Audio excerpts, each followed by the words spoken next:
Hello guys, bersama saya lagi dalam Alright Nopo Channel. So kita masih berada on the road. Ya sekarang ini kita bercuti ya di Kapit Sarawak. Jadi kita buat konten pun dalam kereta lah ya. Bukan di dalam studio.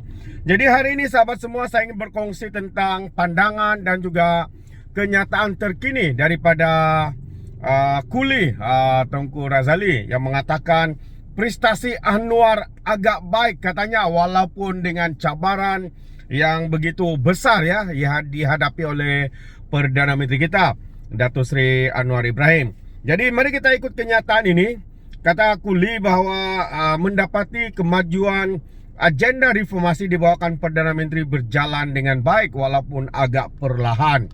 Itu antara kenyataan daripada Kuli.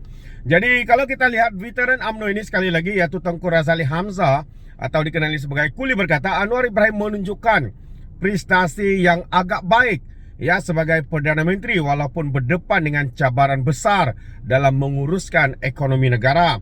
Beliau yang lebih dikenali sebagai Kuli berkata masalah utama Anwar terletak pada ekonomi yang terkesan akibat penyusutan nilai ringgit dan juga kenaikan inflasi semasa kerajaan Perikatan Nasional, Kerajaan PAS dan juga Bersatu. Jadi kos sara hidup katanya meningkat, bahkan di kawasan luar bandar anda perlu import barang, kata bekas Menteri Kewangan dari 1976 hingga 1984 di dalam satu wawancara eksklusif bersama dengan Free Malaysia Today. Katanya anda kena beli barang di sini Kuala Lumpur dan bawa ke Gua Musang disebabkan ia lebih banyak wang rakyat merasainya. Dan bekas ahli parlimen Gua Musang itu juga berkata antara cabaran besar yang dihadapi oleh Anwar ketika mengambil alih kerajaan pada November tahun 2022 ialah kemerosotan ringgit. Ya, pada Februari nilai ringgit berbanding USD mencecah RM4.80, paras terendah sejak krisis kewangan Asia pada 1997. Selasa lalu Anwar berucap di forum global mengenai ekonomi dan kewangan Islam berkata kadar tukaran ringgit pulih ke paras baik, yaitu pada $1 ya bersama dengan RM4.69 yang mengukur seiring ekonomi bertambah baik yang berkembang pada 4.2% pada suku pertama tahun ini berbanding 2.9% pada suku keempat tahun 2023. Dan Tengku Razali juga mendapati pentadbiran Anwar dikritik atas reformasi perlahan yang dijanjikannya ketika mengetuai pembangkang sebelum PRU15. Selain satu atau dua pencapaian, katanya pentadbiran Anwar sebahagian besarnya gagal melaksanakan agenda reformasi yang dijuarainya. Bagaimanapun beliau berkata mungkin banyak pembaharuan di cadangan itu memerlukan analisis yang mendalam. Ya, anda perlu bercakap dengan rakyat, anda perlu benar-benar memahami masalahnya, katanya. Dan jika anda ada mahu melakukan pembaharuan, anda kena pastikan pendekatan baharu itu dapat menangani masalah yang sedia ada dan tidak memberi kesan. Tengku Razali juga berkata penangguhan dan melaksanakan pembaharuan mungkin disebabkan tanggungjawab meluas sebagai Perdana Menteri. Dan katanya Anwar tidak boleh diharapkan menangani semuanya dengan serentak, manakala kebanyakan ahli jemaah menteri masih baharu dalam kerajaan. Jadi itu antara kenyataan daripada Kuli, dan saya agak setuju dengan kenyataan Kuli ini sahabat semua. Walaupun reformasi yang seringkali dilakukan itu mahu dilakukan di dalam kerajaan, tapi hari ini walaupun agak perlahan tapi reformasi itu sedang berjalan.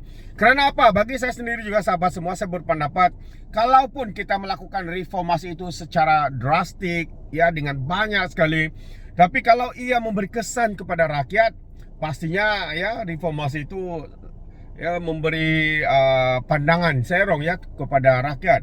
Biarlah ia dilakukan secara berhemah, secara perlahan, tetapi dengan perlahan-lahan memberikan pembaharuan yang dilakukan itu memberikan kebaikan kepada rakyat. Khususnya antara satu yang sedang dilaksanakan adalah subsidi bersasar, yaitu minyak diesel. Yang ditarik ini hanya dikhususkan kepada golongan mahakaya T20 dan juga warga asing. Bagi rakyat antaranya B40, M40 ya, ramai yang tidak terkesan dengan perkara itu. Begitu juga dengan Sabah Sarawak, dan juga ya petani-petani kecil, nelayan, peniaga-peniaga kecil ya juga turut dikecualikan.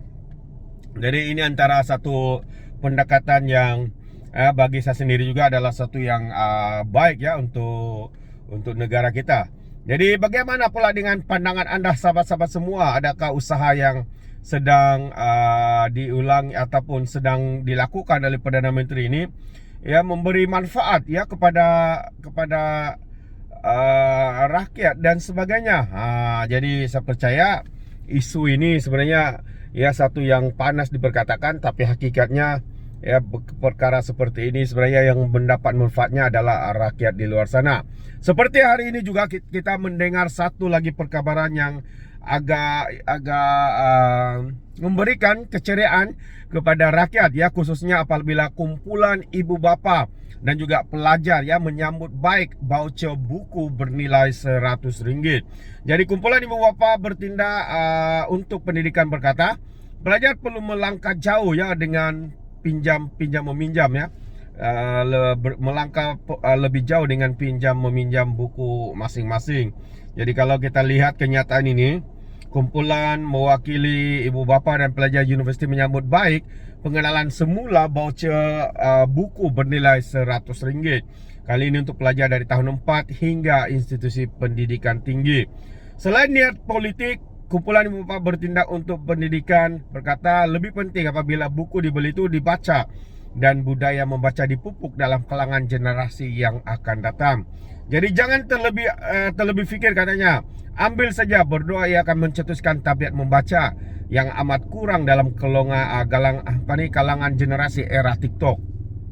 Malah pelajar harus melangkah lebih jauh dengan pinjam meminjam buku masing-masing, kata pengurus page Nur Azima Rahim kepada FMT.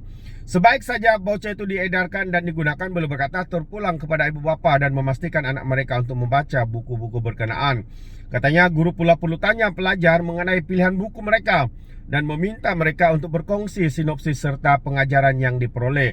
Presiden Persatuan Belia Baharu Universiti Melaya Tian Kau Yu turut menyokong inisiatif kerajaan kerana beliau percaya akan meningkatkan minat membaca ya dalam kalangan pelajar universiti. Menurutnya voucher RM100 itu amat dialok-alokkan oleh pelajar yang mempunyai minat membaca tetapi tidak mampu membeli buku sendiri. Tapi jika kerajaan mahu memastikan inisiatif ini memberi impak, ia perlu dilaksanakan secara konsisten, sekurang-kurangnya sekali setahun, bukannya sekali sahaja, katanya.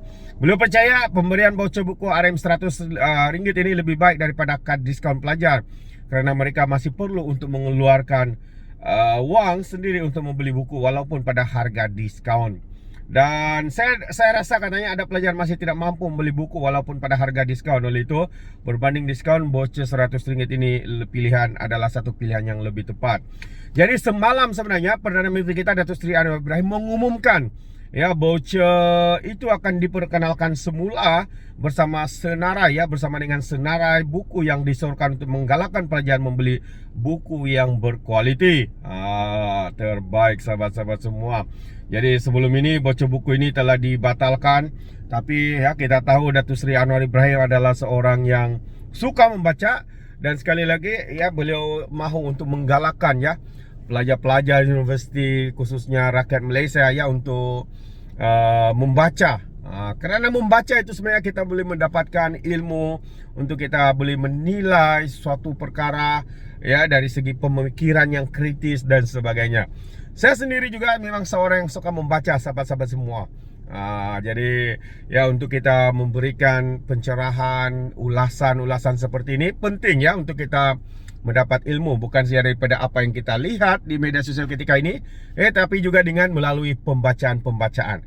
Jadi terima kasih kepada Perdana Menteri ya kerana dengan usaha ini untuk mahu ya pelajar dan juga pelajar-pelajar di universiti, pelajar sekolah menengah ya untuk terus memupuk ya sikap membaca dengan adanya voucher seperti ini. Terima kasih.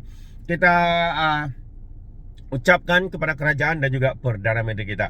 Jadi terima kasih, sampai di sini saja. Sekiranya Anda mau berikan sebarang komen, pandangan, ya, Anda boleh berikan di dalam ruangan komen. Tapi ingat, komen dengan cara berhemah.